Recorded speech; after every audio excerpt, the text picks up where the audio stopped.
A month ago, I did what every true gamer said I would never do. I went outside, I left my house, even touched grass. But I didn't stop there. I took a 13-hour flight and went far, far away to a place I never imagined I would ever be. I went to China.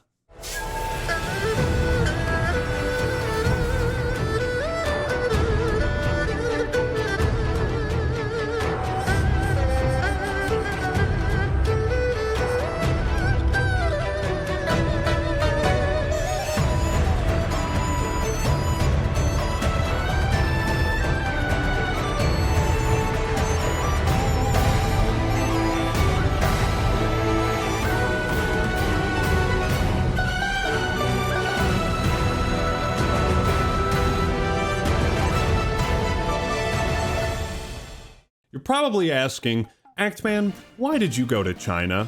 And the truth is, for a long time, I thought the Great Wall was a great hoax. No, actually, I was offered this unbelievable opportunity to travel across various parts of China with a guided tour, head to the NetEase campus, and play the newest expansion for their game, Where Winds Meet. So thank you to everyone at NetEase for sponsoring this video and my journey to China, and for being able to share that with my fans, and make a video about my experience in China. Would you take that deal? I'd make that deal. I don't blame you. Damn good deal. And in this video, I'm gonna take you across the world to Kaifeng, China, to a radically different time and a radically different world. All to show you how authentic Where Winds Meet is to real-life locations in China and why you should play it. But I didn't just play Where Winds Meet, I starred in it. Look at me, I'm on set. I'm in the game. That's the same outfit the protagonist wears. By the way, you can scan any face and it'll imprint that on your custom character, and your face will appear in every single cutscene. Endless possibilities. But I spent a whole week in China. I got to see a Chinese 7-Eleven, a McDonald's, a Pokemon shop. Isn't it funny that those are the things I bring up first? Flying to China was one thing, but going to a movie set to film promotional material was a wild experience. They did my makeup, my hair, I was given lines to read. I thought, oh my god, I'm not prepared for this. I called myself the Act Man, but I didn't think I'd ever act. Okay, maybe I'm not literally in the game, but when I was in their studio in what they called Chinese Hollywood, I felt like I was. I was as impressed with their production values on set as I am with the production values of the game. And so today, I'm taking you across the globe to visit one of the oldest civilizations on Earth. And I'll show you the real-life locations that inspired the setting and style of Where Winds Meet. I saw some crazy shit while I was there, man.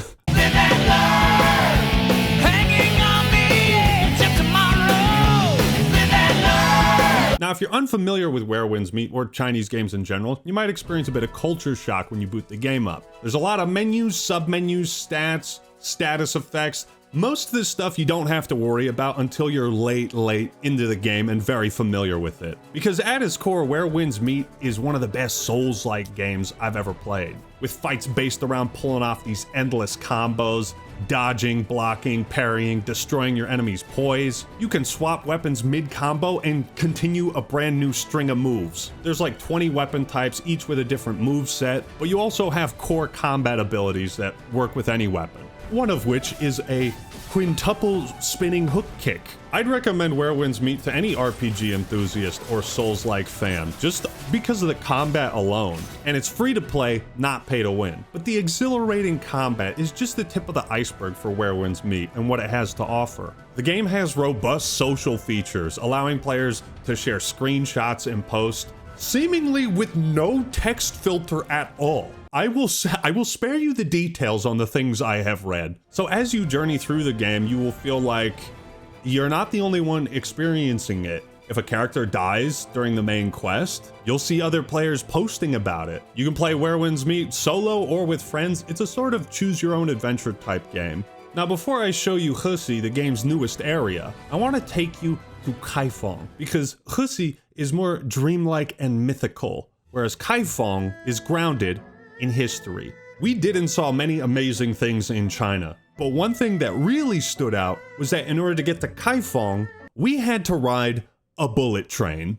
Excuse me, do you know where platform 9 3/4 is? It's right over there, mate. 9 3/4. Think you're being funny, do ya? Folks, this is the fastest train in the world. It cruises at 217 miles per hour or 350 kilometers. No other creature on the planet has ever moved this fast on the surface before. Kaifeng is where the history is. And while yes, you can transform into a giant sand surfing guppy, the setting of Where Winds Meet is based on real life locations.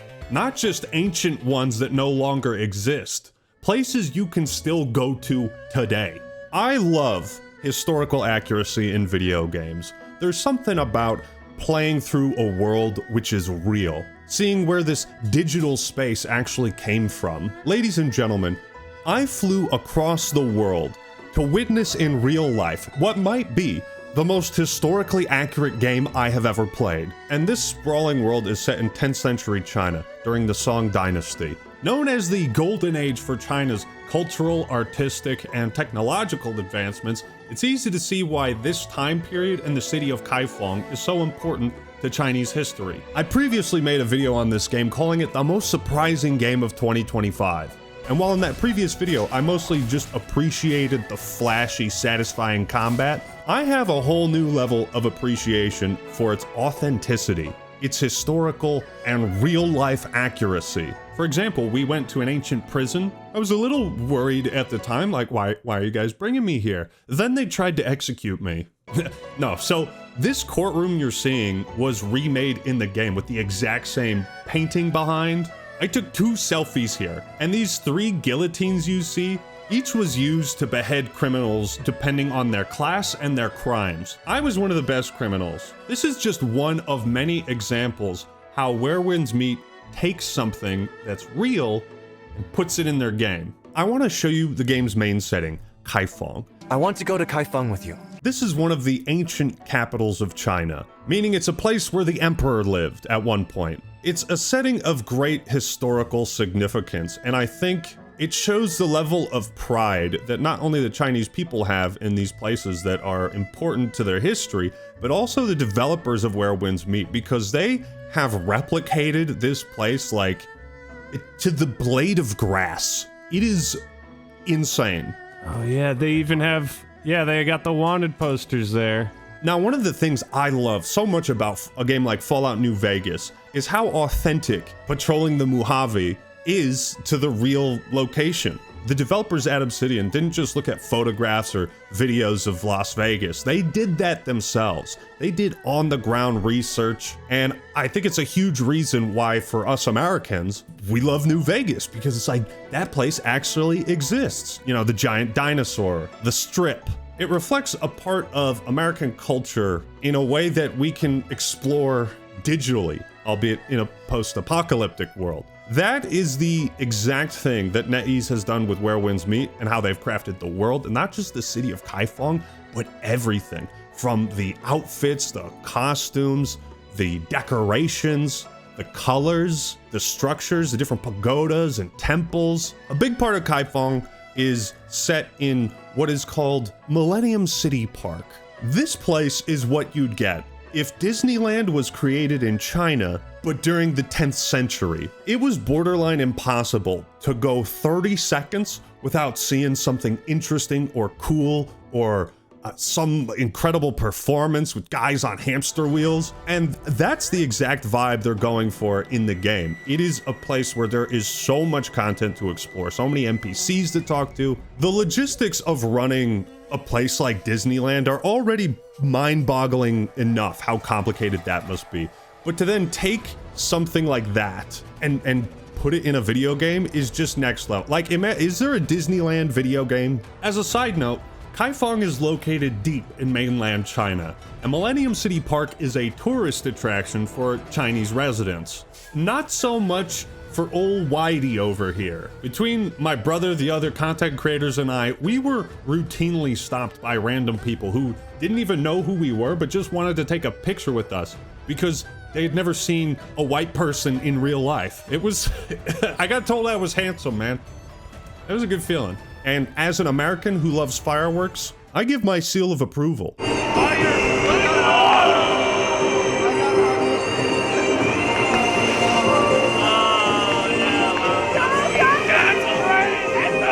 Your eyes do not deceive you. This is one of the coolest things we saw.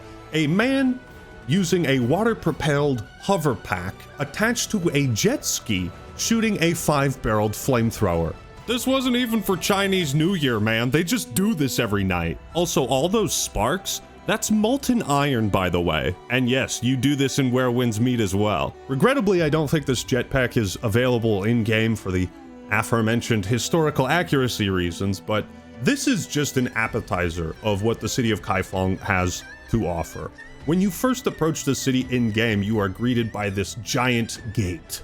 It's a moment that feels similar to stepping out of the tomb in Elden Ring. Like, you walk through that gate and you just see this sprawling, gorgeous world with thousands of people and houses, markets. Walking through this iconic gate is a breathtaking experience, one I've done in real life and in game. So this is where the winds meet. This is where winds meet. Right.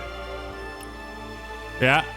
This is where the winds meet. The amount of effort it must have taken to create this whole place in a video game is staggering. Millennium City Park is a place filled with performances, activities, demonstrations. All of these things we saw have been meticulously recreated in-game. Because this place has been so well preserved in real life, the transition from like the year 2026 to the year 968 is seamless. It feels like you're stepping back in time. In Kaifeng, we met up with some native content creators and cosplayers who demonstrated one of the techniques you can use in-game: fire breathing.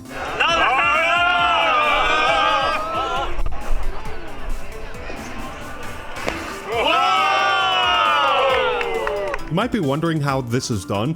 The trick is you fill your mouth with ethanol and spit it out over an open flame. I think most people who play Where Winds Meet can enjoy it purely for the gameplay and the boss fights. Oh, shit. Oh, fuck. Oh, I'm on the other side. Oh, okay, this is pretty sick. What the fuck is that? But that is just like, that's the first layer. There are so many layers. Like this giant tower. That is the game's complexity. So beautiful. How about rocks? I would live there. I would live there. Even something like these roof ornaments are an exact replica of what's in the game. You see, these are the things you notice if you're like me and you have obsessive ADHD. And while on the roofs, I looked at them and I was like, man, I just have this compulsion to jump up and run up there. But this is where I realized how cool it is to have a triple jump and wall running and gliding and mounts. It's not just how authentic the world is, but all the different ways you can see it in game and how easy it is to, you know, get to a high point and just look down and see all this activity, all these NPCs, like the Rainbow Bridge, a place where you can take in the sights, take photos. This river too has been recreated in game. We took photos atop the roofs of these houses and the view was simply stunning. This is what the developers must have looked at and thought to themselves, what if you could play this in a game? Wow. What a screenshot. That, I think, is what makes Where Winds Meet so special, is how much time they must have spent in a place like Millennium City Park, taking notes, drawing illustrations, pictures, videos. It's almost like they took the most detailed satellite videos, mapping everything out and 3D printed that into video game form. The authenticity applies to the character designs as well. There's a guy called Big Zhao, and we got to meet him. He looked exactly like he does in the game. Both of the cosplayers we met were dressed exactly as the male and female protagonists of the game. But what is there to do in Millennium City Park besides watching guys smack molten iron into the river? Like, that's really not that cool. A better question would be, what isn't there to do? Well, much like how if you were to go to Disneyland, you would see people dressed up as various princesses, maybe giving performances, putting on shows. So too do you see that in Millennium City Park. There's a place called the Song Dynasty Banquet, and we got to watch various performances there. It's a place that you can go in-game and an activity you can enjoy. This entire hall is in the game as well, and it's where the Emperor and aristocrats would go to watch these performances. where you are served by beautiful women in elegant dresses, wearing veils as if their beauty is only meant to be seen by a select few important people. In Kaifeng, you can see any number of incredible things like lion dances, fireworks shows. Both in the real world and in-game, Kaifeng Millennium City Park is a place you can spend days and see all these new and exciting things. Now that you've seen Kaifeng and Millennium City Park, why don't I show you what it's like inside of NetEase? And I'll give you a preview of what to expect from the Hussy expansion, which by the way is available to play right now. And like the game itself, this expansion is entirely free. Just on that point alone, this game's live service is killer. Now I wasn't the only content creator invited. I met Blue Squadron, Memplex, and Open World Games. Just wanted to give those guys a shout out. You guys were so much fun to hang out with. Act Pro was also allowed to come with me, and so thank you NetEase for that. Are you gonna be saying dumb shit this whole time? Got it. And when we went to NetEase, we got to play this expansion early. They were filming B-roll and watching my gameplay, and I thought, please God, don't let it be a skill issue today. Let me just say, I was able to fight a couple bosses, and my God, did I get absolutely destroyed. While at NetEase, we played this arrow throwing game. They gave us a goose plushie, man. The goose is kind of like the mascot of the game. We saw one at the zoo in Kaifeng. They had one on set. They love their gooses. If Kaifeng is the real ancient Chinese experience, Hussy is the mystical Chinese experience. I'm in a boat, calmly floating down the river, seeing some glowing buildings and shit. But guess what? I awake in a dreamscape, a forgotten realm. Now, Hussy is divided into three main areas: the Jade Gate Pass, Longzhou, the Winter Mountains, and Qinchuan, the forested plains. Jade Gate Pass has its own rules. The harsh desert here is loaded with weird critters. Little gold monsters, what appear to be walking broomsticks. Now, I wanted to rush straight towards the big main boss of this area, and I got jump scared by another boss. Oh, okay, wait, I got clickbaited. These bone horses are no joke, man. Fuck! Jade Gate Pass is a wide, somewhat empty desert, but these like magic dust roads make navigation quick and painless. I don't want to spoil too much, but Jade Gate Pass introduces a ton of new content. There was a rhythm mini game, Flute Hero, which I enjoyed. But my favorite was this action chess mini game, where you try to knock other players' pieces off the board while protecting your own. See, the trick of it is to not overcommit. Get just the right amount of power to not put your guy out of position. Shit! This expansion also introduces a few new weapon types and movesets. The umbrella is sick. You could throw it out, teleport to it, then spin around like a Beyblade. They made an umbrella, a freaking umbrella, an awesome weapon to use. And as a martial artist myself, I say bravo. But you want to see the big bad boss? You want a taste of what he's like, what you're up against? Ah, fuck.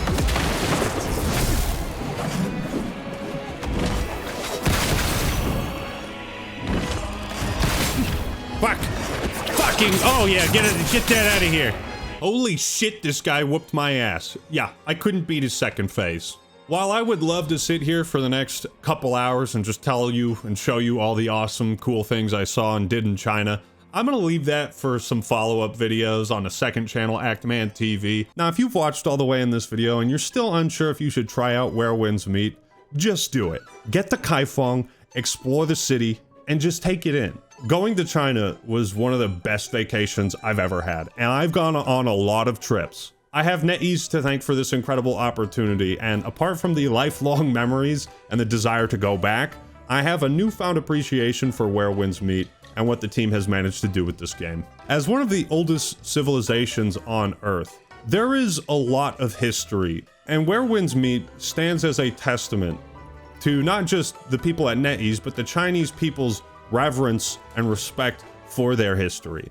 And I got to see firsthand how this rich culture has inspired this rich game.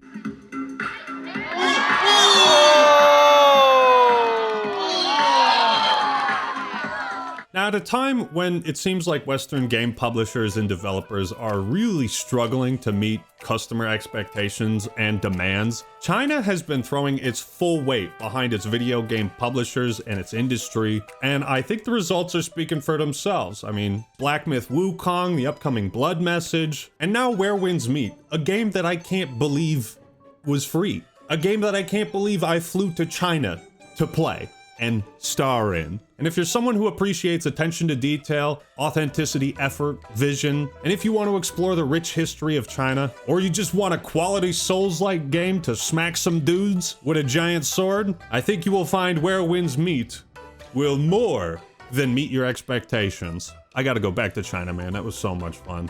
I still can't believe that was a real sponsor, but thank you so much to NetEase and all the people that helped us out on our journey. It was truly unforgettable. Click that link in the description and pinned comment to play and download Where Winds Meet today. All right, everyone, that's all I got for today. This is the Act Man signing out.